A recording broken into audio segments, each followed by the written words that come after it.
So if you've got a horse that's always kind of behind your leg, the best exercise I like to do is we sit the short sides of the arena and we extend the long sides. I generally use it as a warm-up exercise.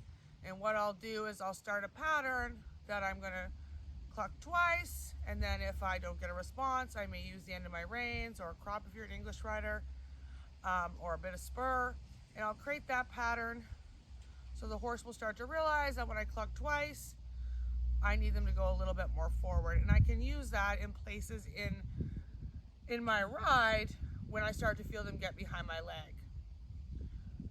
If for some reason I'm working on something and my horse gets behind my leg again, I'll probably just go back to that exercise, reestablish in front of the leg, and then come back to what I was working on.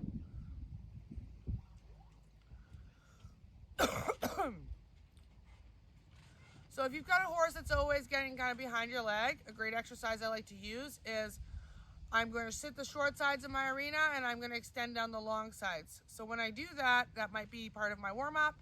It might be if I'm working on something and my horse starts to get behind my leg, I might go back to that exercise for a minute and then come back to what I was originally working on. And in that exercise, what I really like to do is I'll start creating a pattern. So I'll cluck twice, I'll kick, and then I'll use the end of my reins.